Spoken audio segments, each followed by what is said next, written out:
బెత్లెహేములో యేసు పుట్టెను, అందుకే అందరికీ పండుగ నేడు.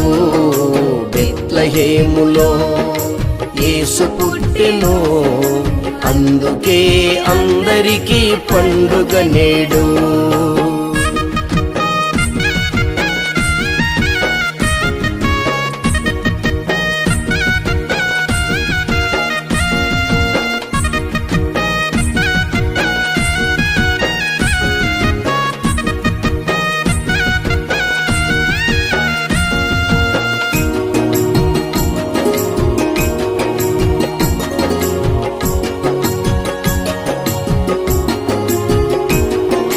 అడవిలున్న గొల్లలంతా వెలుగు చూసిరి, ఆనందభరితులై గంతులు వేసిరి.